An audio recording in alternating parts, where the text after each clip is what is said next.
नहमदहु नुसल्ली अला रसूलिहिल करीम अम्मा बाद फ़ाउज़ु बिल्लाहि मिनश शैतानिर रजीम बिस्मिल्लाहिर रहमानिर रहीम तामुरून बिल मारूफ व तनहौना अनिल मुनकर सदक़ल्लाहु मौलाना अज़ीम व सिद्क़ रसूलिहिल करीम। मुअज़्ज़ज़ नाज़रीन कराम,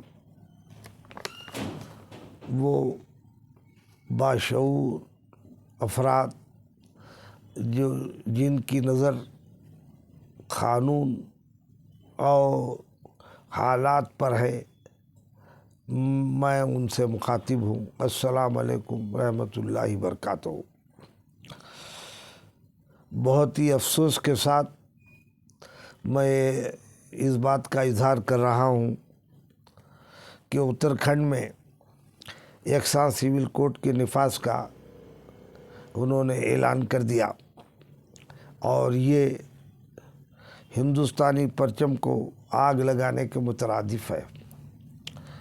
27 जनवरी हिंदुस्तान की तारीख़ में एक सियाह बाब का इजाफ़ा कर दिया।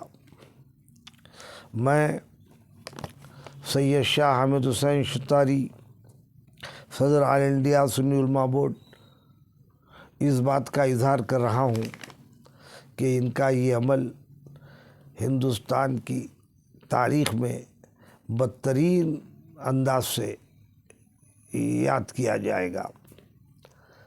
जबकि हिंदुस्तान में किसी और इलाक़े से सिविल कोड का ऐलान नहीं किया गया और बीजेपी की ये कोशिश है कि हिंदुस्तान में किसी भी तरह जैसे जो है सिविल कोड का निफाज हो जाए और इससे नान मुस्लिम असाब को फ़ायदा पहुँचे, खुसूसन ब्राह्मणों को फ़ायदा पहुँचने की एक साजिश है और वो राम राज कायम करना चाहते हैं। हम खुशी से उनका खैर मकदम करते हैं कि यकीनन आप राम राज कायम कीजिए, मगर पहले आप झोपड़ी में रहने की कोशिश करिए। जब राम जी का तस्वीर आपके जहन में है तो आप झोपड़ी में रहिए और जो है खुद मत खाइए, पहले दूसरों को खाना खिलाइए।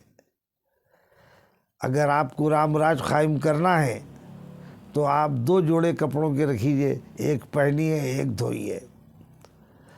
राम राज कायम करने के लिए पहले आपको ईसार की ज़रूरत है और आपको जो है इस तमाम जायदाद और इक़्तिदार की ज़रूरत नहीं है और आप राम राज के नाम से जो है इक़्तिदार पे आना चाहते हैं, लेकिन आप कुछ नहीं कर सकते। पहले आप अपने महलात में से और अपने ड्योढ़ियों में से बाहर निकलीजिए और उसके बाद ये ऐलान करिए कि हम राम राज कायम करते हैं। आप उन चीज़ों से परहेज़ कीजिए राम जी ने जिसको मना किया था। राम जी के वो अल्फाज याद करें जब उन्होंने तख़्त छोड़ के जाते वक्त अपने भाई दशरथ से कहा था, वो आज आप भूल गए हैं और सब्र का मुज़ाहरा करने के आप काबिल नहीं हैं। आप अंदाज़ा लगाइए, सिविल कोड पे उन्होंने तमाम अफराद के लिए ऐलान करना था, तमाम कम्युनिटी के लिए ऐलान करना था हम सिविल, लेकिन ये क्या बदनसीबी है कि आप दलित और क़बायलियों के ताल्लुक़ से तो नर्म रवैया रखते हैं, इसलिए कि उनके रस्म व रिवाज को आप तब्दील नहीं कर सकते, उनके तरीक़ेकार और उनकी ज़िंदगियों को तब्दील नहीं कर सकते। अगर आप उनको तब्दील करने की कोशिश करते हैं तो आप अपनी जान से हाथ धो लेंगे। क़बायली अपने उसूल के पाबंद है आप। और जो उन्होंने कहा कि क़बायलियों को दफ़े 366 के बाब 25 की ज़ेली दफ़ा 342 के तहत क़ानूनी तौर से मुस्तस्ना कर दिया है और उसके बाद जब मुस्तस्ना कर दिए और आप ये कह रहे हैं कि हम क़बायलियों के मामले में मदाखलत नहीं करेंगे, उनकी ज़िंदगियों के ताल्लुक़ से मदाखलत नहीं करेंगे, उनके रस्म व रिवाज के ताल्लुक़ से मदाखलत नहीं करेंगे, उनकी जो मजहबी फ़िक्र है उसके ख़िलाफ़ हम नहीं करेंगे, लेकिन उसके बाद आप ये दलील दे देते हैं इसलिए हम ऐसा कर रहे हैं कि 342 के तहत क़ानूनी मुस्तस्ना कर दिया اور یہ دلیل دے رہے ہیں کہ دفعہ 21 کے تحت ان کا تحفظ ہو سکتا ہے۔ اور ہمارا مطالبہ یہ ہے کہ ہندوستان کا دستور دفعہ 25 اور دفعہ 26 کے تحت تمام افراد کو اور خصوصاً مسلمانوں کو مذہبی آزادی دی ہے، ان کے رسم و رواج کی آزادی دی گئی ہے، ان کے طریقہ کار کی آزادی دی گئی ہے، اور انہیں اپنے فکر کی آزادی دی گئی ہے، ان کو مذہبی تقدس کا خیال رکھا گیا ہے، اور ان کو اختیار دیا گیا ہے کہ آپ جس طریقے سے چاہیں اپنے مذہبی رسوم کو ادا کریں۔ آپ ہمارے لیے تو جو ہے یہ قانون بنا رہے ہیں، اور لیکن ہم کہہ رہے ہیں کہ ہم تمام لوگوں یکساں کر رہے ہیں۔ آپ کب یکساں کر سکتے ہیں؟ پہلے آپ اپنی زندگیوں کا جائزہ لیجئے۔ بی جے پی کے رہنماؤں کو اپنا ضمیر زندہ کرنے کی ضرورت ہے۔ آپ قبائلیوں سے مقابلہ کرنے کی تو چھوڑ دیجئے، پہلے آپ اپنی زندگیوں میں تبدیل لائیے۔ خصوصاً میں برہمنوں سے مخاطب ہوں کہ وہ دلت افراد کے ساتھ رام مندر میں پوجا تو کریں، شیو کے مندر میں پوجا تو کریں، انہیں ساتھ تو لے جائیں۔ اور اس کے علاوہ آپ جو اس وقت اضلاع کی بڑی بڑی میٹھے پانی کی بولیاں ہیں، وہاں سے دلتوں کو پانی لینے اور پینے کا تو موقع دیجیے۔ آپ وہ بھی نہیں کر سکتے۔ اور برہمن وہ پٹیل پٹواری جن کے بڑے بڑے مکانات رہتے ہیں، ان کے مکان کے سامنے دلت کو جوتا پہن کے جانے کی اجازت تو دیجیے۔ انہوں جوتا بھی نہیں پہن سکتے ہیں، اور وہ جو ہے یہ مکان کے سامنے سے جا بھی نہیں سکتے، جوتے چپل اٹھا کے ان کے مکان کے سامنے سے جانا پڑتا ہے۔ اگر کوئی جوتا اور چپل پہن کے چلے جائے تو اس پر جو ہے گنڈوں کا حملہ ہوتا ہے اور ان کو متاثر کرتے۔ قانون کوئی مدد نہیں کرتا۔ پہلے آپ جو ہے یہ ذات پات کے مسئلے کو ختم کیجئے۔ پہلے خود آپ اپنے گریبان میں منہ ڈال کے دیکھیجئے کہ آپ کیا کر سکتے ہیں۔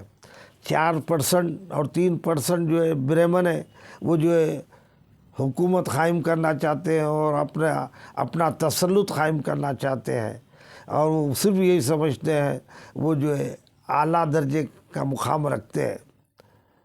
چھتری کون ہے انہوں اچھی طرح سے واقف ہے، چھتریوں سے ان کا کیا تعلق ہے خاطر ہے وہ بھی اچھی طرح جانتے ہیں۔ مگر آج ہم کو چاہیے کہ وہ اپنی روش کو بدلے۔ یہ سول کوڈ کا انہوں نے جو اعلان کیا ہے وہ انتہائی بدترین ان کی فکر ہے، اور اس کو بدلنے کی ضرورت ہے۔ اور ہندوستان کا ایک طبقہ یہ چاہتا ہے کہ کسی بھی طرح ہندوستان میں عوام سکون کی زندگی نہ گزاریں، بلکہ جو ہے اگر سکون کی زندگی گزارنے کا موقع دیں تو وہ ہمارے سے مسائل پوچھیں گے، اور ہم نے اقتدار میں آنے کے بعد 10 سال سے کیا کام کیا ہم سے پوچھا جائے گا۔ لہٰذا اس بات کو دور کرنے کے لیے وہ ایسا اقدام کر رہے ہیں۔ میں ان کے سول کوڈ کے نفاذ کی شدت سے مذمت کرتا ہوں، اور ان سے خواہش کرتا ہوں کہ وہ دستور ہند کے وقار کو برقرار رکھے، تاکہ ہندوستان کے افراد سکون کی زندگی گزار سکیں۔ ایسی روش سے جس سے بے چینی پیدا ہوتی ہے، اس سے خصوصاً قانون داں افراد کو اس کی فکر کرنی چاہیے، اور وہ مذہبی افراد خصوصاً مسلمانوں کے علماء و فضلاء سے میری درخواست ہے کہ وہ جو ہے اس جد و جہد کے لیے اپنے آپ کو تیار کریں، اور کوئی ایسا پروگرام چاک آؤٹ کرے جس کی وجہ سے مسلمانوں کو دفعہ 25 اور 26 کے تحت حاصل کی ہوئی مراحت برقرار رہے اور ان کی زندگی بہتر ہو سکے۔